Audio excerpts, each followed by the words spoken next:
Vamos começar o exercício 12 agora. O que ele está pedindo? Escreva um programa que leia um vetor de 10 números inteiros e determine quantos elementos são pares e quantos elementos são ímpares. Então, qual que é a primeira coisa que eu tenho que fazer? Eu tenho que pedir 10 valores para o meu usuário e armazenar esses 10 valores em um vetor. Como que eu faço isso?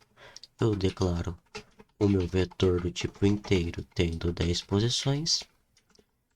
E como eu vou precisar utilizar o for para fazer o meu loop, eu declaro o meu int i. Então vamos lá.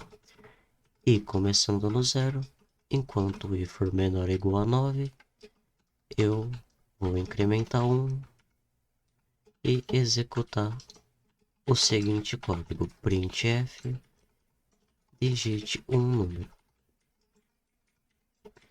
Scanf, porcentagem d, já que eu estou trabalhando com número inteiro, e comercial, vetor na posição i. Ponto e vírgula. Feito isso, o que eu vou ter? Eu vou ter 10 valores armazenados dentro do meu vetor. Agora, o que eu preciso? Eu preciso contar quantos números desse vetor são pares e quantos são ímpares. Como eu tenho que armazenar essa quantidade em variáveis?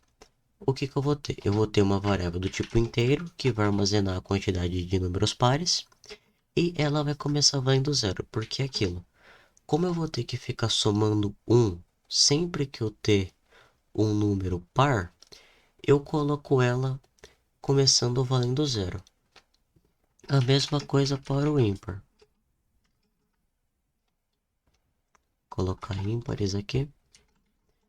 Perfeito, eu já tenho as variáveis que vão armazenar a quantidade de números ímpares e a quantidade de números pares. Como eu faço essa verificação? Seguinte, eu vou utilizar o for de novo. Então, meu for vai começar no zero, enquanto ele for menor ou igual a 9, eu vou fazer essa verificação. Como que eu verifico? Se o meu valor na posição i módulo 2 for igual a zero, quer dizer o quê? Que o meu número é par. Porque lembrando, quando eu utilizo o porcentagem, ele pega o resto da minha divisão.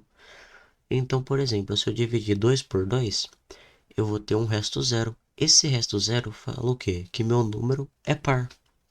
Então, a minha variável pares vai receber pares mais um. Uma outra forma de eu escrever isso aqui é colocar pares mais, que ele vai fazer o que? Incrementar um, igual aqui em cima. Esse mais, ele resume eu ter que colocar pares igual a pares mais um.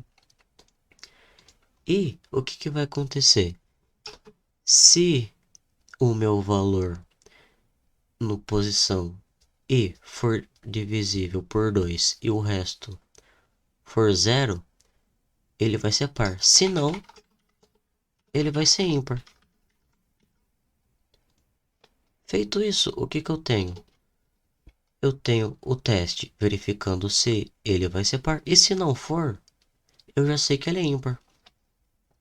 Então eu vou dar um printf, a quantidade de números pares é porcentagem de pares. Printf, a quantidade de números ímpares é porcentagem de ímpares.